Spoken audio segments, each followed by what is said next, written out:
Oi, gente, sejam muito bem-vindos. Hoje a gente está aqui para comentar algumas questões de tribunal, porque eu sei que vocês estão aí estudando muito para esse concurso que está saindo, que é o TJSP. Vocês bem sabem que a gente preparou um material específico para isso, que é o nosso curso completamente focado no assunto do edital. Mas enquanto vocês estão estudando, eu quero que vocês não percam o fôlego, porque a gente tem questões para comentar e eu espero você, hein? Vamos lá?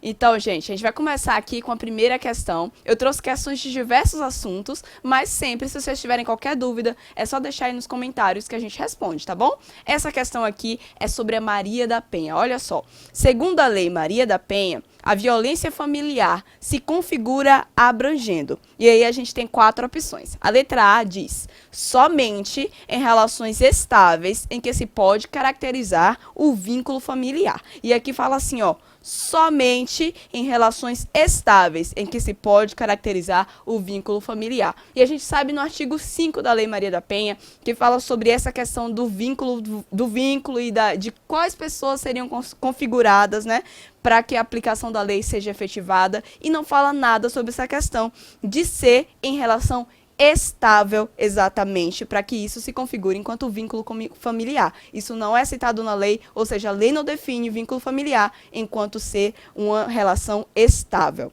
Letra B diz o seguinte: as relações conjugais estáveis, dependendo da orientação sexual. E mais uma vez a gente tem um erro aqui, porque a lei não fala sobre essa dependência da orientação sexual. É completamente independente da orientação sexual, tá? A Lei Maria da Penha pode ser aplicada independentemente da orientação sexual.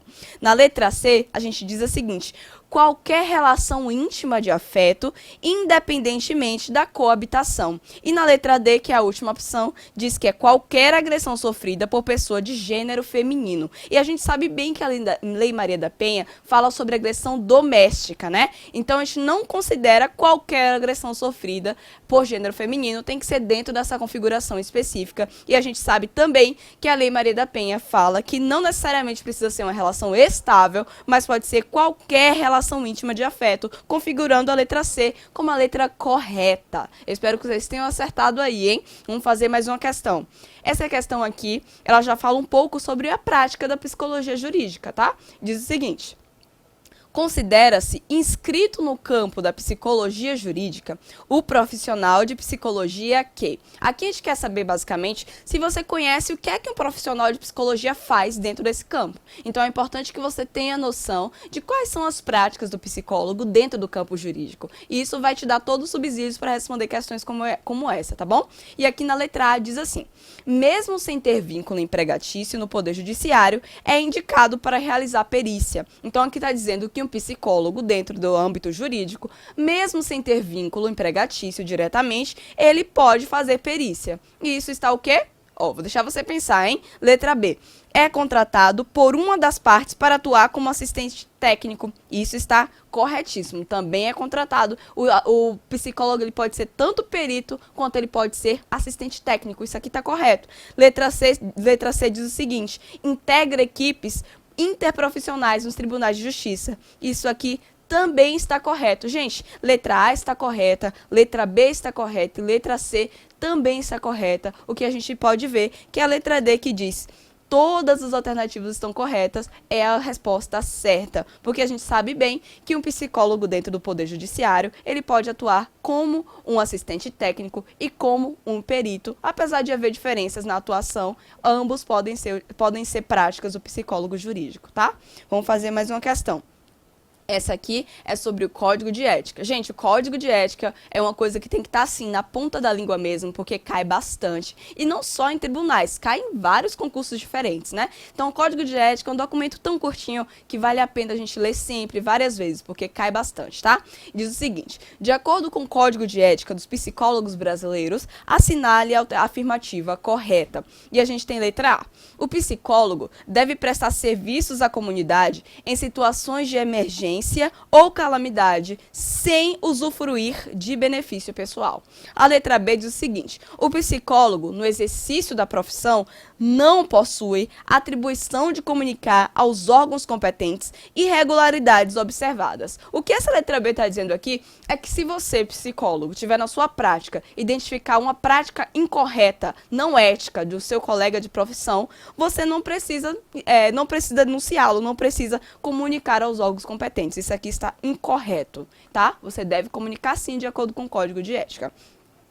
Na letra C, diz que o psicólogo não é responsável por arquivar resultados do seu trabalho. E aqui também está incorreto. O psicólogo, tudo que ele faz, todo documento que é produzido pelo psicólogo, deve sim ser arquivado por ele. É de responsabilidade dele. E a durabilidade do arquivamento que ele faz é de 5 anos, tá?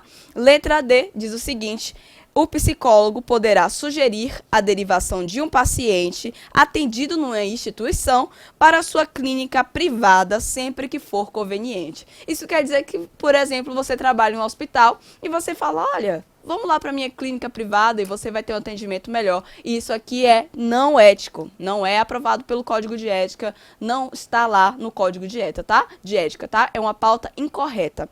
Aqui a letra E diz o seguinte: o psicólogo não é obrigado a fornecer os resultados de seu atendimento. E isso aqui também está incorreto, porque o Código de Ética diz que nós temos que fornecer os resultados a quem é de direito, nos deixando com a letra A como a letra correta, que é a resposta correta, ou seja, realmente o psicólogo deve prestar à comunidade, serviços à comunidade nessas situações que estão aí, tá? Vamos fazer uma questão aqui, mais uma. Segundo o Código de Ética Profissional do Psicólogo, o psicólogo, quando requisitado a depor em juízo. Quando a gente vê, assim, essas perguntas falando sobre depor em juízo, a gente já tem noção que a gente está falando sobre uma questãozinha aqui, que é a questão do sigilo, tá, gente? Sigilo cai bastante.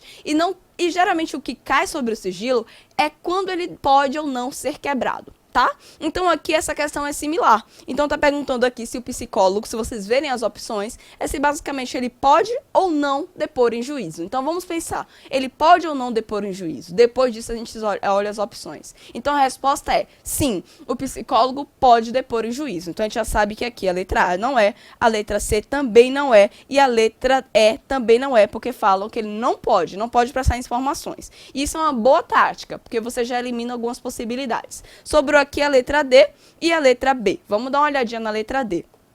Diz o seguinte: poderá prestar somente informações se forem sobre indivíduos maiores de 18 anos com antecedente infracional. Não existe nenhuma regra a respeito disso, sobre só indivíduos de 18 anos que tenham cometido algum ato infracional. Então isso aqui, gente, está incorreto. A letra certa é a letra B, que diz que sim, poderá prestar informações, considerando o previsto no Código de Ética Profissional, que diz que você pode prestar informações diante de algumas situações específicas enquadradas lá. Tá bom? Então a resposta certa é a letra B. Vamos responder a última questão para finalizar esse bloco de questões comentadas, que diz o seguinte: esse aqui é sobre testes, hein? A escala Beck, utilizada em psicodiagnóstico, inclui 4 medidas escalares. Olha só essa questão, gente. Fala sobre as escalas Beck, que é um conjunto de escalas. E aí você tem que saber quais são as escalas que fazem parte. Super importante, porque é um detalhezinho, infelizmente, às vezes a gente tem que decorar algumas informações mesmo. Mas aqui vale a pena saber, hein? Diz o seguinte: o inventário de depressão, que é o BDI, o inventário de ansiedade, que é o BAI, e a escala de desesperança, BHS, e tem mais uma, que é a escala D. Eu espero que você tenha gritado daí a resposta certa, porque a gente tem aqui algumas opções. Letra A, ideação suicida. Letra B, interesses pessoais. Letra C, competências desenvolvidas. Letra D, perfil motivacional. E letra E, inteligências múltiplas. Ok, vamos pensar um pouquinho. Beck foi um grande estudioso da depressão, né? A gente sabe que essas escalas são muito importantes dentro desse campo de estudo. Então, se você pensar um pouco, mesmo fingir que você nem sabe qual é essa escala aí que vem, dentre as opções que tem aqui, a mais próxima do campo de estudo e das outras escalas que fazem parte das escalas Beck é a letra A, que é a ideação suicida, que é a resposta certa, BSI. Tá bom? Espero que você tenha acertado. Gente, vou me despedir por vocês por enquanto, mas fiquem ligados na página porque a gente está vindo com muitas informações e novidades sobre esse concurso, tá? Eu espero você. Tchau!